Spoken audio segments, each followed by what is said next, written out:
Psalm 119 verse 9 to 11. Nagayko na po sa Ginoo, kung saan man sa usa ka batan-on nga magpabiling hinlo ang iyang dalan. Pinaagi sa pagmatngon, nini sumala sa imong pulong. Sa tibuok na kong kasing-kasing, nangita ako kanimo, ayaw itugot nga ako mahisalaad gikan sa imong kasuguan. Gitipigan nako ang imong pulong, sulod sa akong kasing-kasing aron dili ako makasala batok kanimo. Now today, ato ang mensahe, cleansing of the words. Tinta sa tuwa diri honestly ang nagabasa pag Bible. Nako isa ka alagad sa Ginoo o gini-well known si Pinihen according sa iya. The two things na makapalig-on sa Kristohanong kinabuhi is the Bible and prayer. Apart from these things, dili ka mo grow, dili ka mo mature. Dahil kita mga mensahe na nabalian, but God na nag-reveal sa kuwala today, ato ang tagaan o pagtagat unsa ba ang importante sa pulong sa Ginoo. We talk about cleansing. So kasagaran nato ginagamit is water. Now, ang pulong sa Ginoo nagagamit ang Bible of figurative language. Particular in John in chapter 15 verse 3, you are cleansed by the word that I speak unto you. Now, sa among kinabuhi, apart from the word of God, dili ta mahinon, wala nagahisgot of physically cleansed. It means deep inside sa atong heart, we need a cleansing power from the Word of God. That's why today, atong tunan ang the book of Psalm 119. It is along this psalm in the book of Psalm. So, understand? Mo ni sa pinakataan sa pa ang book of Psalm. Isulabang, mo ni sila ang ilang mga prayers, ang ilang mga petition. It is written of man to God. Amen? Kung ano naa sa Bible, tunod gi-inspire sa Ginoo ang mga writer. Who is the writer of Psalm? David, mostly sa katunga, Yaha, si Asaph, si Solomon, and even si Moses in Psalm chapter 90. Now, it is also the longest chapter in the Bible. Okay? The content of this chapter, ang tulang karon is respect, praise, and honor for God's Word. Unsa ba nato ginarespeto ang pulong sa Ginoo? Unsa ba nato naginaday o unsa ba nato ginapasidunggan ang pulong sa Ginoo? I remember sa time na I am busy sa ako ang mga ginanahon na may mga time dito sa akin na kita makabasa, mapil na ako murag dry. Murag dali lang ka ma-discourage, no? Dili man mo masulti ko sa ato ang mga action, makit-angyat. But, ang good things, kung naratay panahon sa pagbasa, not only na mura ka nagbasa o novela, or diaryo, or mga sa tawagana. Yan ang ito, basa mo na ito, part of our life. Pagbasa niyo mo na pati, include mo every sentence na naadiha. So, every time magbasa ko, di mo kaya na pahilakon ko sa Ginoo. If in one sentence lang, I realize how God is good. I realize kung sa sila kaniadto, kung sa ang Diyos ka faithful. Then makit-ani mo na murag ginauhaw ka sa pulong sa Ginoo. Dili ka kung sa imong adlaw, kung dili ka makabasa sa pulong sa Ginoo. Murag kulang imong adlaw pag walay kape. Pero, mga kape lovers niya. Without God's Word, we would not have the information for our salvation. Asa pa nato mabasahan ang tao maduwas? Asa pa nato mabasahan na ang tao without Jesus maimpyerno? Asa pa nato mabasahan na i-bless sa Ginoo ang mga obedience? Asa pa nato mabasahan na God resists the proud and give grace to the humble? It's only in God's Word. That's why kinahanglan nato ang giya. Kinahanglan nato ang mapa. Kinahanglan nato ang guide everything. That's why basahan ka nun na yung mga Bible leksyon. The Word of God provides cleansing for our, number one, path. Imong dalan, kumusta na ba? Ato bang ginasupay karon, dalan pa sa Ginoo?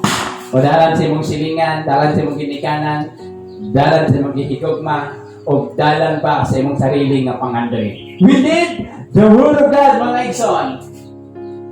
Next, balikan na to. Kung saon na sa usa ka batanon, kitang tangan batanon rin, no? Dito maghisgot sa edad. Sa atong mga heart o mga panglantaw sa kinabuhi, we are still young. Di ba? Gusto na ito, malipayan ta. Kaya mga batanon, gusto din na magmalipayan. Gawos na lang kung ikaw ka nagsaba. Excuse me. So, may mga... Then, malas! Magpabiling hinlo sa iyang dalan. Pinaagi sa pagmatngon ni ini sumala sa imong bulong. Sa mga batanon diha, no, they are kana kay sila sa mga TikTok, si Kristohanon, how many Christian mga sumleaders makita ko, grabe, pasayawon na mo lupit pa sa mga kuan. Nakusumleader man sa simbahan dito. Na naman expose na tayo sa social media, di ba? Pero sa Word of God, ginahimong sleeping pills. Hindi ka natulogon, basahin mo ang Bible. So, hindi man yung kinaiya, yung muna itong sleeping pills ang Bible. So, in order na makapamatnon ka sa imong dalan, kailangan niyo ang pulong sa Ginoo. Sa tibuok na akong kasing-kasing, nangita ako kanimo. Kita itong ginapangita. Hello, mga batanon, mga ginikanan, natural panginabuyan. Pero kunahan din ang pulong sa Ginoo. Matingala lang ka. Tingnan sa Matthew 6:33, and all these things shall be added. Then, ayaw itugot nga mahisalaat ako gikan sa imong mga kasugoan. Gitipigan nako ang imong pulong sulod sa akong kasing-kasing aron dili ako ang ingon ni David makasala batok kanimo. Dali rata mahulog sa sala kung wala tayo pulong sa Ginoo. Because the Word of God is a guide sa ato ang mga kinabuhi. The Word of God cleanses the way of the young man. Now, atong abihan ang atong Bible in the book of Deuteronomy in chapter 6, verse 6 to 7. Nalabot na tanabutang kahit mga harsh na ako ang time to video. Okay?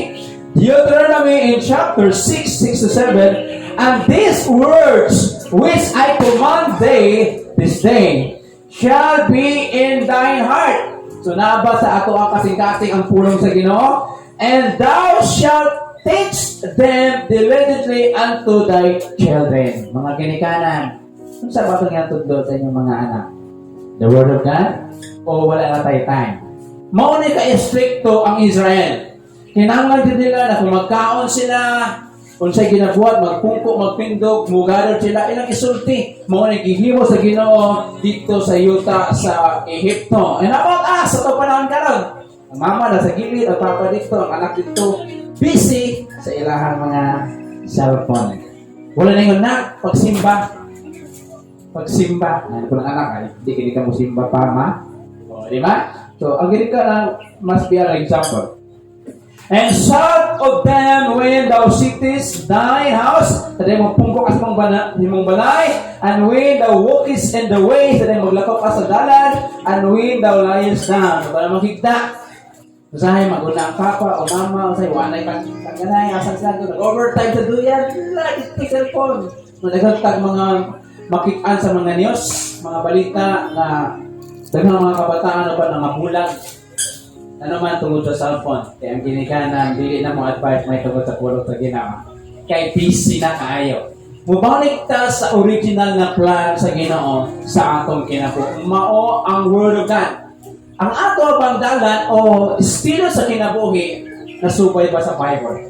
O nasubay sa atong panahon karon? That's why Romans chapter 12 verse 2 did not be confirmed. Ayaw pagpahiyon na to the mindset ang ginatula is ang panglantaw, panguna-una, dapat ang mindset as mga parents o whatever, sa atong situation, sa atong isaro sa panimalay, we must have the Word of God para ang ato ang dalan, ang atong mga kinabuhi, ang ato mga pamaagi na subay gyud sa pulong sa Ginoo. Even Solomon, in the book of Ecclesiastes in chapter 12 verse 1, remember now thy Creator in the days of thy youth.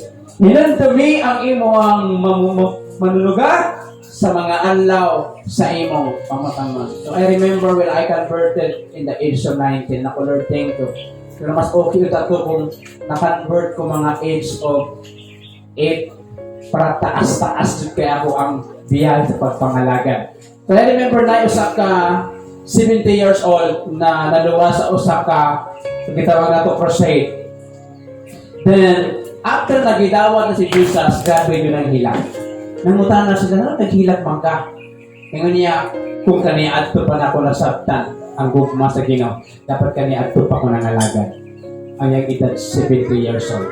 Pila na lang katuig ang iyang ihatag sa Ginoo sa pagluwas sa iya kinabang. That's why, magpasalamat ka Ikson na nakakaroon, masabtan nato na importante kayo ang Word of God. Muna ang mo-cleanse, muna ang mo-hinlo sa ato ang kinabuhi o mga pamaagi.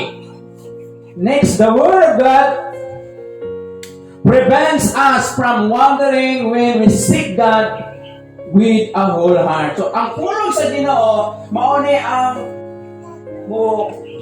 mulikay, gikan sa pagkahisalaan. Kaya mangita ka sa Diyos sa tibuok na itong kasing-kasing. Open your Bible and Proverbs 19:21.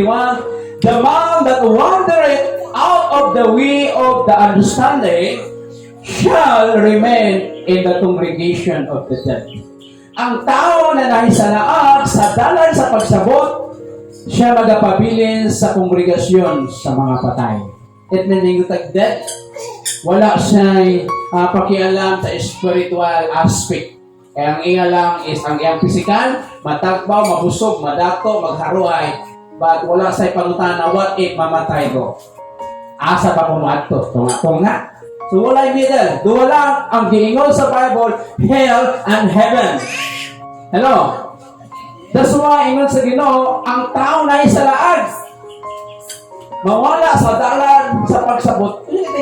Mawala ka sa dalan sa pagsabot. It means wala na ka nagasubay sa pulong sa Ginoo. Magapabiling ka sa kongregasyon sa mga patay. Next, and Hosea in chapter 9 verse 17, my God will cast them away because they did not hearken unto Him, and they shall be wanderers among the nation. Mauna sa ang mga Israelite.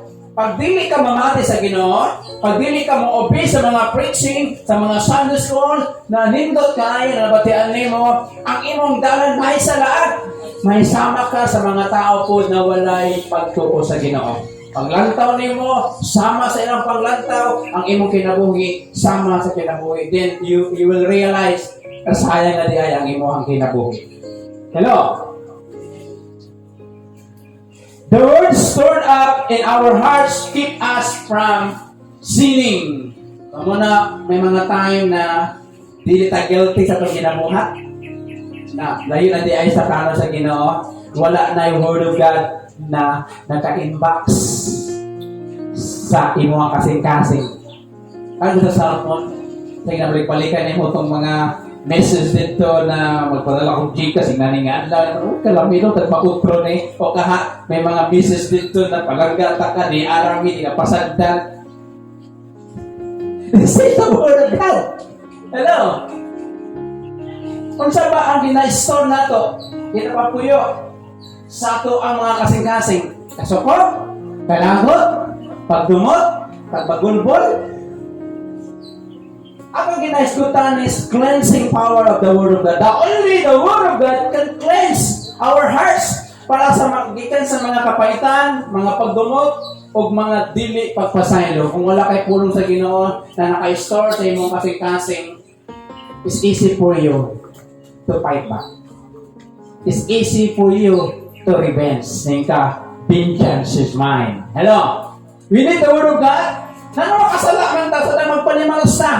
Because gibutan nato, gihimo nato nakita ang Dios. Tingol sa Ginoo, ako ang mubalo sa imo.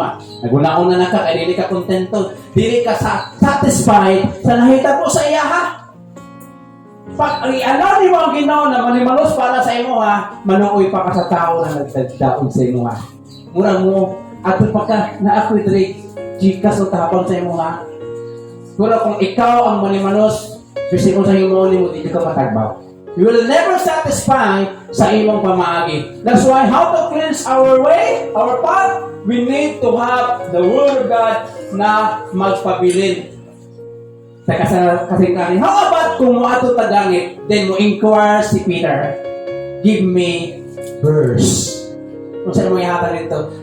Unsa ganito? May kumakami mura kayo ng 11:35, Jesus week. Salamat sa Ginoo ng kaluwasan sa pregame. Ang purpose na nung kinala nato mag-store, as we learn din as to how to increase our faith, we need the Word of God. Mao to ang magpa-remind sa imo mao to magpahinumdum sa imo na bisan ra ka problema, bisan ra ka pagsulay, di ka makaluluoy kay naay Dios na mag-remind sa imo. I remember when I was in Bible college, how many times na gusto ko mag-give up kay wala ni prepare down. That's why ingon na ako sa inyo kaniadto, dami kayong lupi pag wala lain, dami kayong kapayas pag wala lain. Pero tungod sa Word of God, nakapalain ko. Bakit sa mong kinabuhay karon, sa mong pinansa, sa mong pamilya, sa relasyon, sa mong mga anak, sa mga pag-eskwela nila, galastuhan nimo sa boarding house, galastuhan nimo sa matag-anlaw, unsa ang naghatag kanimo inspirasyon. Iya pag-isahan na puno sa baka. Iya pag-isahan na ako bahala sa tanan. Laom lang ayaw sa rin. But mga igsoon, we need the power of the Word of God na ma-store sa atong mga mind or heart. Amen? Psalm 37 verse 31, the law of His God is in His heart. So, ang kasubuan sa Diyos na nasa iyang kasing-kasing, none of His steps shall slide. Pag ang pulong sa Ginoo nasa ato ang kasing-kasing, ingon sa Bible and Salmo 37:31, none sa imo mga tikang madalinas. Na naman, moriman man ang Word of God, ayaw na kay makadaot na sa imuha. Pero kung walay Word of God, walay pulong sa Ginoo, bisan pa sa mga ginikanan, hello? Do you remember sa Batanon pa ta? Inyo ang mga ginikanan, stricto tayo, no? Ningon sila, ayaw sa pagrelasyon, ayaw sa pag-uya-uya, ayaw sa pagpamana, pagpangasawa, ayaw sa paglaglang, iswila gyud. Ningon ko, sige lang ko, dahil kita ko, iswilahan. So, sa man ron? Sineta mo. Pero kung sa mga sitwasyon karon, may maayo yung plano ang Ginoo sa imo. Dili mapugnan ang plano sa imo bisan sa worst imo na sitwasyon karon. God is still bless you. Hello. Importante kayo na the Word of God. None of His step shall slide. Dili ta madalinas, dili ta basta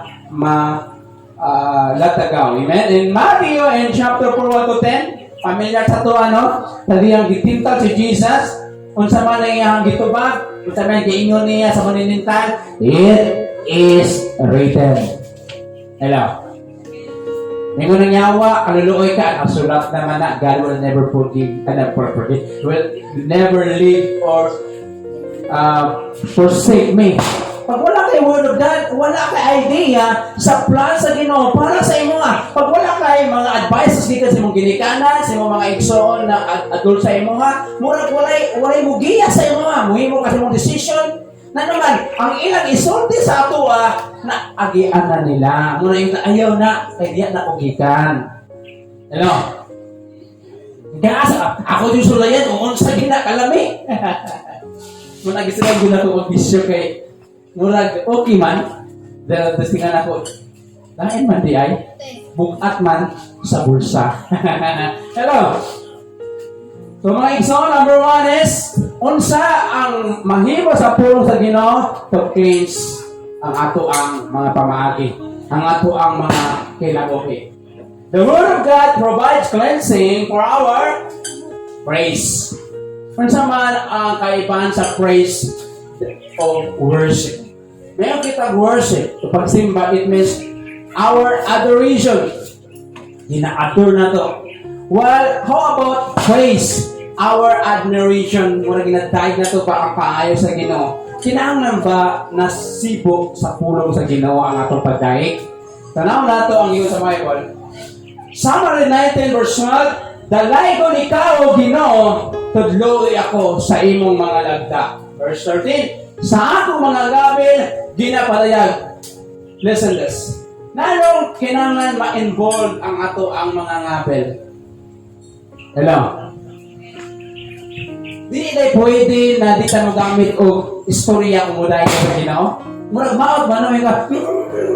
Nangaman ka ta? So, we need our lips. Ginadaig na ko ang tanang tulunganon sa imong baba. Kung sa paklase ang imong ginadaig, ihabang tulunganon, Kinabuhi sa atong silingan. hello. Verse 14, naglipay ako diya sa dalan sa imong pagpamatuod, sama kadako sa imong bahandi. So number 2, kung sa ba ang ginaprovide sa pulong sa Ginoo to cleanse our praise. So kinahanglan nato ang that our praise would be a blessing to God. Psalm 34 verse 1, I will bless the Lord at all times. His praise shall continually be in my mouth. Kung sa ba ang butang bibig ni Muron? Ingon sa Bible, I continually praise the Lord at all times. And in my mouth. Kung sa ba kasagaran ang mabatian sa imo ha? Hello? Yaw-yaw. Mamalikas. O dili maayong words. Ingon sa Bible, kung mata sa Ginoo, must be, I will bless the Lord at all times. Sa tanang panahon, and His praise shall continually in my lips. So, believe ako sa mga Christian na bisan nagkalisod na mingon niya kung God is good. Na naman, they understand and Psalm 34 verse 1. Na naman, pag ako naghimaon, na kanunin na to sa atong baba, ang pagdaig sa Ginoo as we study ganun sa Sunday School, ang atong focus wala sa atong kagalingan, kundi sa kaayos sa Ginoo. Mura gina-practice na to ba ng kaayos sa Ginoo ibuk po sa tuwa. Pero kung kung ka negative, bisan imong higala, muli kayo sa imo ha. Hinaanak ko din siya o. Ato sa mga gumari, mali, bugas sa balay, usudan sa balay, o wain pampay sa puting house sa balay. Nawa ka pa rin yung mga istorya, so problema sa imo ha. Hello? Nakarelate ba mo? Kagi mo anak. Na nakahigala, pato sa mong balay, musulti siya kawala doon. Nawa sa kabalon na ang imong kawala dubli pa sa iyang gisulti. So, bilang mga anak sa Ginoo, we need to practice to continually i-praise na to through our lips. That we may use our lips to praise Him. Open our Bible first in Psalm 51 verse 15. O Lord, open thou my lips, and my mouth shall shew forth thy praise. Ingon sa Salmista David, O Ginoo, abrihi kanunay akong mga ngabel, ang akong mga baba aron magpakita kanunay sa mga pagdaing. Next, the New Testament in Hebrews in chapter 13:15. By Him, therefore, let us offer a sacrifice of praise to God continually. So, ginarik din na balik-balik ang continually ang pagpadayon. That is the fruit of our lips, giving thanks to His name. Mga igsoon, as ipangutanan ako kanina, wala ginaingon, kung anong laman ng bibig, yon ang bukang bibig.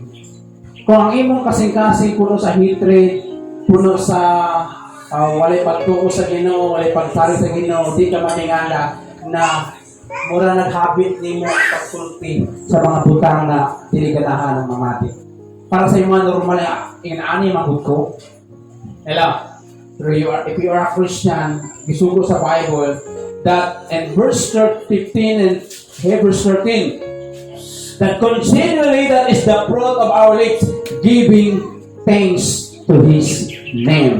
Maunisa ang matapang sa pulong sa Ginoo. Sulayi, I challenge everyone, Sulay ang pagtuon sa pulong sa Ginoo. Matingalanan ka ang baba nimo magalitok sa kaayo sa Ginoo. Bisan ko kawalan o nimo tok God will provide. Ano sa Bible? God will make a way na sa Bible.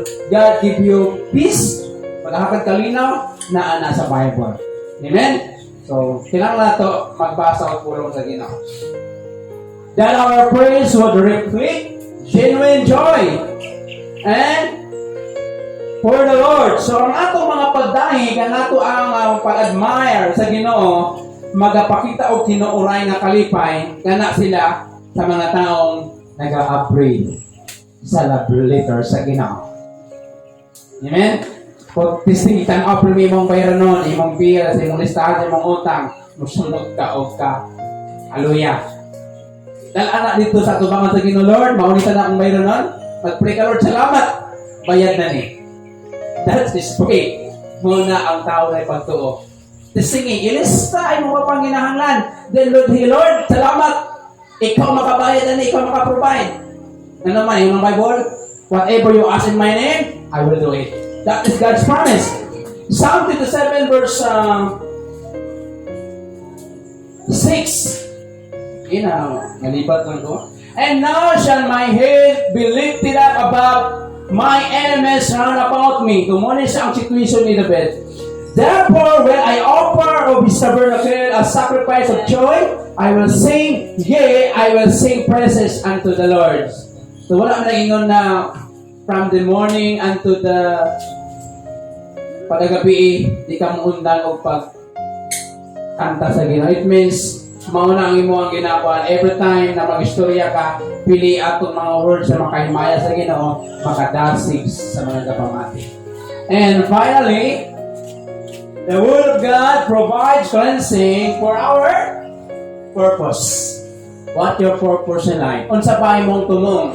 Unsa ba imong sa Tagalog pa layunin and aim sa imong pagpangalagat? Sa imong pamilya, mga decision nimo na himuon nimo, we need the Word of God. And Psalm 19 verse 15 and 16, mamalantog ako sa imong mga lagda o itutok ang akong mga mata sa imong mga dalan. So, importante kayo, once again, balik-balik nga akong reminder sa tuwa na magbatudyo kag panahon, igo nga panahon sa pagpamalandong sa pulong sa Ginoo. Verse 16, maglipay ako diya sa imong lagda, dili ako malimot sa imong pulong. Hello. Ingon sa Bible, dili ako malimot. Kinsang pulong? Pulong sa Ginoo. Amen?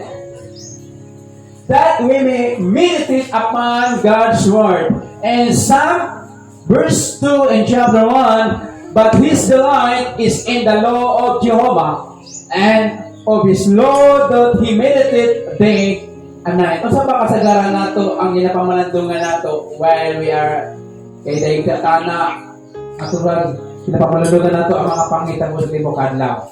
At ang mga problema, ato ang mga ginaatubang. Nakaagi na ba ka na imong ipamalandungan ang pulong sa Ginoo? Na pagkanap sa problema, imong isip aside na problema, Lord. Ipamalandungan nimo ang pulong sa Ginoo. For example, the book of Isaiah 41 verse 10, na iyong sa Ginoo, ayaw kahadlok, kay ako magauban kanimo, ayaw pagkalaw, kay ako ang imong Dios, tabangan ta ka, ligunan ta ka, o guhitan ta ka sa akong tuong nga kamot. Once imo lang i-meditate bisin unsa pa na problema nimo, dili ka mag-focus dito.